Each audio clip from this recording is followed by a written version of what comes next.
Israeli Prime Minister Benjamin Netanyahu delivered his fourth address to the joint session of the U.S. Congress on Wednesday. While defending Israeli actions in Gaza, he attempted to drum up continued support for his country's war against Hamas.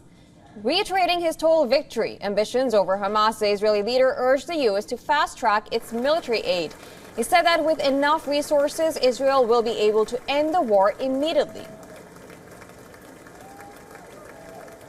Fast-tracking U.S. military aid can dramatically expedite an end to the war in Gaza and help prevent a broader war in the Middle East.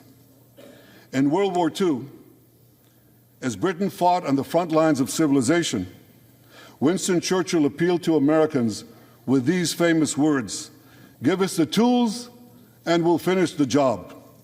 Today, as Israel fights on the front line of civilization, I too appeal to America. Give us the tools faster, and we'll finish the job faster.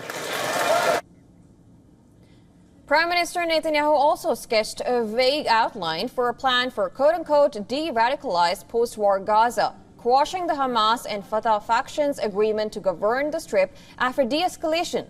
Netanyahu said that Israel must retain control in Gaza to avoid the resurgence of terrorism. The day after we defeat Hamas, a new Gaza can emerge. My vision for that day is of a demilitarized and de-radicalized Gaza.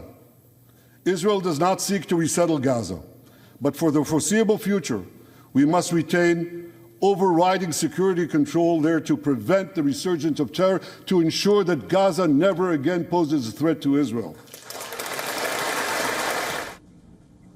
Prime Minister Netanyahu also thanked the Biden administration over their support after the October 7 Hamas attacks. He extended his thanks to former President Donald Trump as well and the American people. This while also saying that Israel is Washington's most loyal and steadfast ally. Ladies and gentlemen, my friends, if you remember one thing from the speech, remember this: our enemies are your enemies. Our fight is your fight. And our victory will be your victory. However, in his fourth speech, the Israeli Prime Minister stood to address a divided Congress. Inside the Congress, U.S. Democratic Representative Rashid Tlaib held up a sign calling Netanyahu a quote-unquote war criminal. Tlaib then turned the sign, whose other side read, "Guilty of genocide." As announced earlier, some House Democrats, including former House Speaker Nancy Pelosi, boycotted the speech by giving the session a miss. Other representatives also called the Israeli Prime Minister an obstacle in the truce deal, while condemning the Washington support of the war. So speaking for myself only, the deep horrors of what is happening on the ground are not external to us, because the United States does remain the largest backer of military assistance to Israel, assistance that has been used to perpetrate these offensive attacks on a civilian population that's been denied even the most basic of humanitarian assistance. This is not a conflict that we Americans have nothing to do with. It's not a conflict that we're being called to come in and mediate from outside.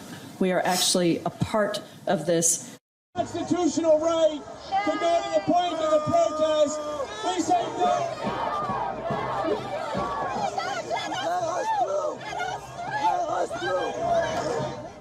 Now this comes as anti-Israel protests are gripping parts of Washington and near the U.S. Capitol at the time of the Prime Minister Netanyahu's address as well. While most protests remained peaceful, clashes erupted between the demonstrator and the police outside the Capitol. The police used pepper spray, injuring some people who allegedly started to march towards the barricades. Thousands on street demanded for the U.S. to stop military aid for Israel, while others demanded Prime Minister Benjamin Netanyahu's arrest and resignation.